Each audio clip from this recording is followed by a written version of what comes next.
Hey guys, welcome back. It's been about 3 months since my show. There's been a lot of experiences and feelings and a lot of the unexpected since my show. And I think that it's quite important for us to be able to talk about openly and put it out there. I don't think that I was prepared enough for what I've experienced. So I'm hoping that putting this out there, that it'll help someone else in the time of maybe they see it before and then they experience it and they're like, oh, you know what? I was aware of this. I knew this might happen. This is normal. And it might help you get through it. So first and foremost, step one. The first stage of after show, I'd say, was confusion. Confusion as to whether or not I was going to compete again and whether or not it would be, soon after, or if it was way in the future. That is still kind of up in the air for me. Right now, I would say it's not in any plans because I'm focusing on my mental health right now, and my family, and putting my efforts and my time towards more needed topics, I guess. So confusion was one, and then it went into immediate, pretty deep depression. So I went from excited to gain, and understanding that, okay, my depletion stage was up and it's time to put on healthy fat again, and I wanted to build. I knew that after the feedback from the judges, that was my plan. I was going to work hard to build and get more mass and compose better shape, so that way in the future, if I did want to compete again, I would be able to bring what they suggested. Now, as much as I say, and I still say now, I'm ready to gain and I'm ready to make that change and I need to build and I want that extra shape, I was not ready to watch it physically happen in terms of softness, I guess is the best way to put it. Getting back to a healthy body fat percentage was mentally one of the biggest challenges that I have probably mentally gone through, and I am still being challenged with to this day. It's better, but watching the scale rise so quickly, made it extremely mentally hard for me, even though I know that I'm not overweight. I still have really good muscle tone. I'm gaining more muscle, and I know muscle weighs more than fat, so the scale should be going up. That's the goal. It doesn't matter if that's a goal for me, like accepting it. I didn't think it would be as hard. I didn't think it would be challenging, but it really was.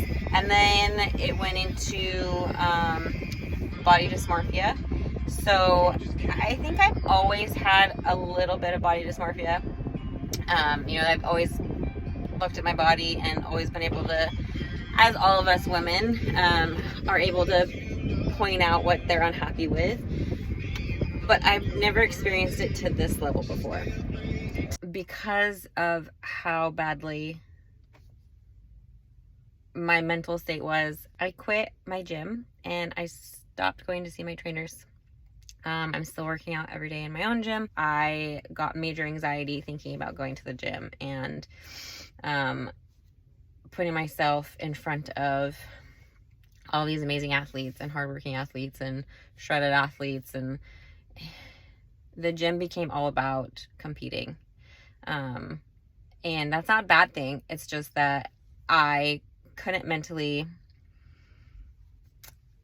be okay with going there as my body was gaining fat and changing in ways that I mentally still wasn't able to accept. That's the journey, right? You cut, you get lean, you first stage, and then you reverse. Yeah, so I would literally get anxiety so bad that I would cry, I would feel sick. I forced myself to go for a couple months, but it got too much. So I had to make the decision for myself to break away, take a break, just focus on me, and not put myself in situations that didn't feel good for the time being. So I'd say that the things that helped and that are helping right now is knowing that what my problem is,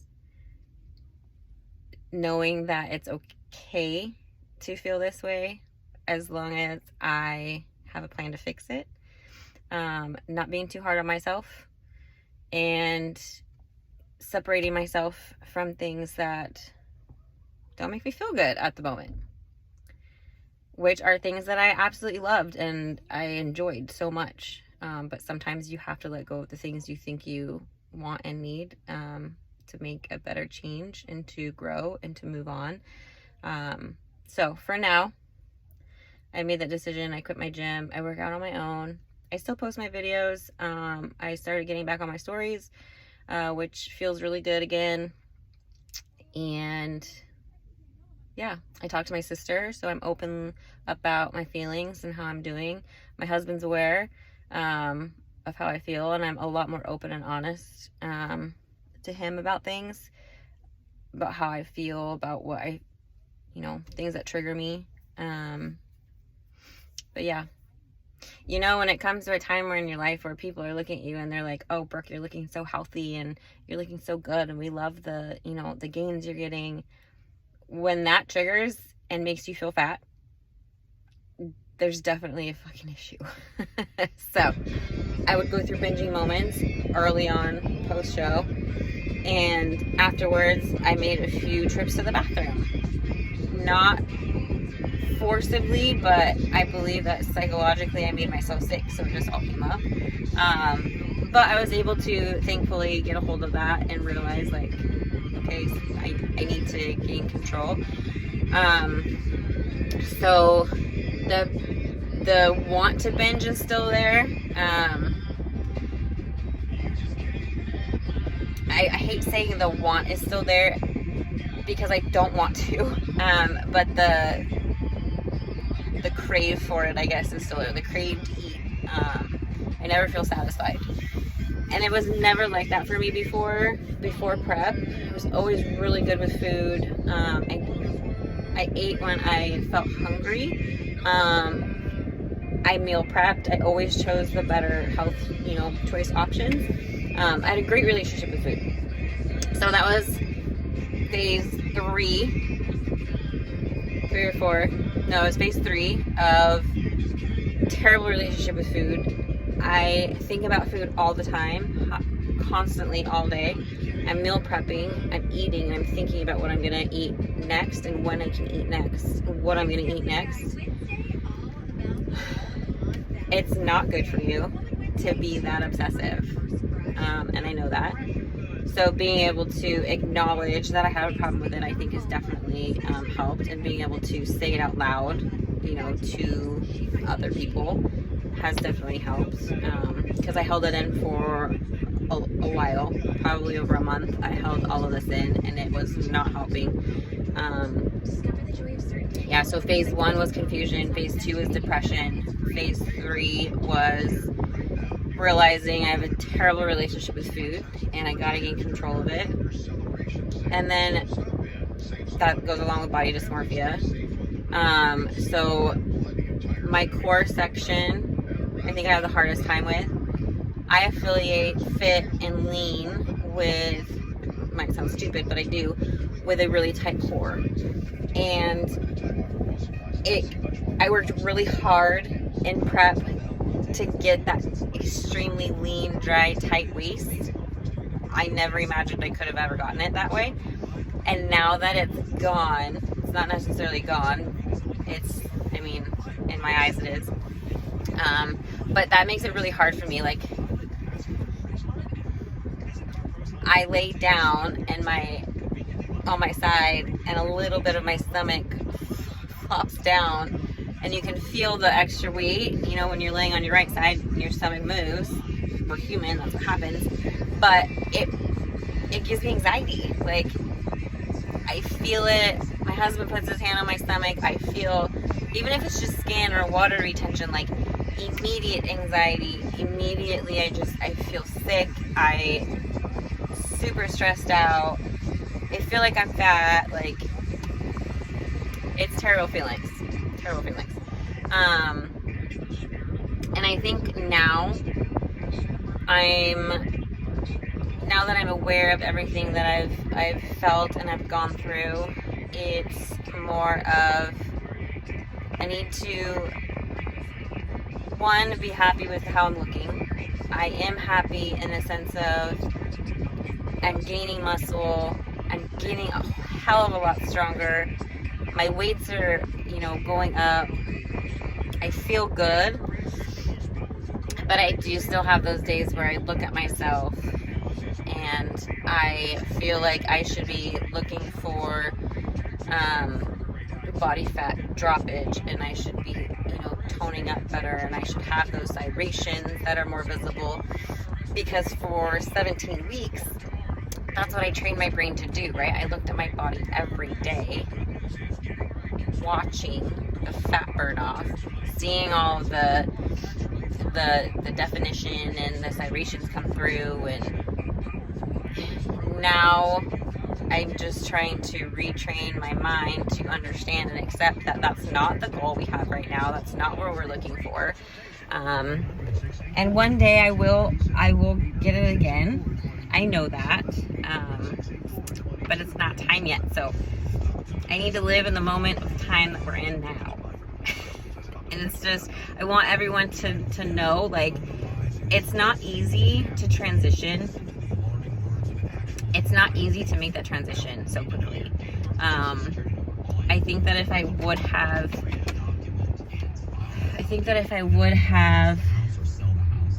not tried to go from strict prep into normal life again, and I want to say normal because prep can be normal for a lot of people, but if I didn't try to transition from strict prep and completely just go off of having my nutritionist tell me what to eat, when to eat, how much to eat, and just going free play basically, I think it would have been a little bit better.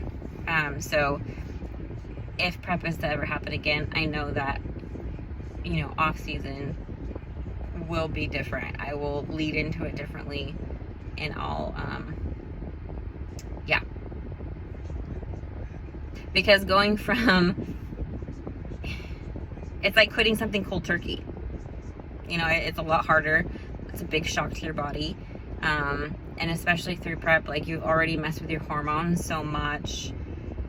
So then when I just threw in these treats and I allowed myself to eat candy and I allowed myself to eat cookies, and even if it wasn't an extreme amount, I still allowed in that sugar, and it wasn't smart. It wasn't a smart move. Alcohol, definitely.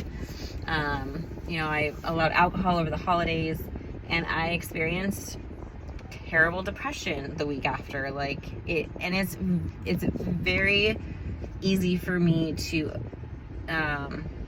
see it and to feel it, like, because it's knowing, like, I consumed very rare things, right? Like, even before prep, I didn't drink very much. I didn't eat barely a lot of sugar, only through, like, fruit. So yeah. Anyways, there's a lot of stages after prep that I don't feel like a lot of competitors talk about. And maybe it's because they haven't experienced it, right? We're not all going to experience the same things. This is my journey. This is how I felt. This is things that I've mentally been challenged with, which makes me feel extremely weak in lots of areas. But looking back at what I was able to accomplish, I know that I'm going to get through this. And I know I'm stronger than ever. And I know that this is just a little bump in my path. And fuck, I don't care how long it takes. I will get back to being able to happily enjoy a good meal without immediately regretting putting it in my mouth, or immediately being scared of what it's going to do to my body, because that's not how we should live our lives. Yeah. So I hope that one day someone stumbles across this video and they listen to the entirety of it, and if they're experiencing any stage that I have experienced, I hope that this helps make you feel like you're not alone, and that it is normal and it does happen. Body dysmorphia, food obsession, it's all very real, and it's all very strong. It's all very mentally draining, but you will get through it, and you will find your way again, and you will one day again look in the mirror and be extremely fucking proud of the athlete that you have built. Because damn, we do some hard work, and yeah. Okay, picking up my daughter. I'm gonna let you guys go. I hope you enjoyed the info. And hey, we're gonna go get Valentine's gifts now. So, all right, bye guys.